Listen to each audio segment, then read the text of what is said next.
iyadoo goor dambe oo xalay ahayd uu si rasmi ah golaha ammaanka ee qaramada midoobay u soo saaray baaq uu soo jeediyay dowladaha Itoobiya, Masar iyo sidoo kale Suudaan oo ku tilmaamay in heshiis degdeg ah ka gaaraan xaaladda biyaha Niilka iyo sidoo kale biyo xidheenka dalkaasi Itoobiya u dhisanayo ayaa waxa ka hadlay dowladaha Masar, Itoobiya iyo Suudaan. wasaaradda arrimaha dibadda ee Suudaan ayaa sheegtay inay soo dhaweynayso baaqani uu soo saaray golaha ammaanka ee qaramada midoobay, balse waxa ay sheegtay in Itoobiya ka been sheegtay qaabka farsamo ee loo dhisay biyo xidheenka, isla mar ahaantaasina waxa ay sheegtay in ay jirto khatar soo food saartay qaranka Suudaan taasi oo ka imanaysa dhanka Itoobiya. Suudaan waxa ay intaasi ku dartay khatartu in ay tahay in laga baqayo biyo xidheenku inuu karkaarada jabsado, isla mar ahaantaasina biyaha lagu keydiyay ku soo fatahaan dhinaca dalka Suudaan, taasi oo ay dowladdu sheegtay inuu khatar u geysan karo dhulbeereedka iyo shacabka ku nool dalka Suudaan. waxaana ay Suudaan ku baaqday in la sameeyo guddi wadajir ah oo ka kala socda dowladaha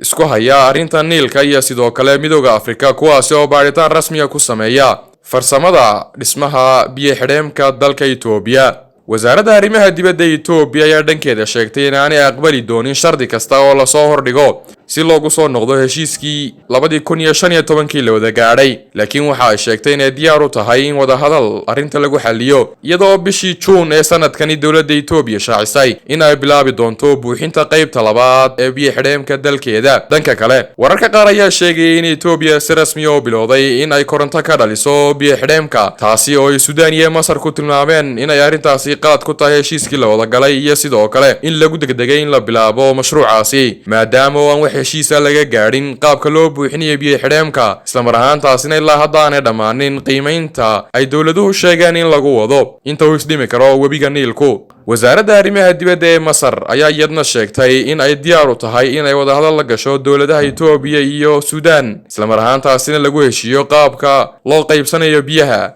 laakiin aanay diyaar u ahayn in Itoobiya si khaldan uga faa'iideysato webiga Niilka. go'aanka qaramada midoobay ayaa lagu sheegay in ay qaramada midoobay dusha kala socon doonto qaabka ay u heshiin doonaan, iyadoo kormeerayaal ay ka mid yihiin Midowga Afrika loo diri doono inta wada hadalladu socdaan. waxa kale oo ay qaramada midoobay Midowga Afrika ugu baaqday inay taageero dhaqaale iyo sidoo kale mid xal u helis lagu garab istaagayo arrintaasi loo sameeyo dowladaha isku haya. wasiirka arrimaha dibadda ee dalka Congo ayaa isna sheegay in ay diyaar u yihiin in laga gaadho xal dhammaystiran, maadaama ay Congo ka mid tahay dowladaha uu maro webiga Niilku, balse ilaa hadda lama oga goorta uu dhici doono kulanka ugu horeeya ee ay ku kulmi doonaan dhinacyada isku haya webiga Niilka iyo qaabka loo qaybsanayo biyaha webigaasi. Yohanis Cabdiraxmaan, Ariel TV.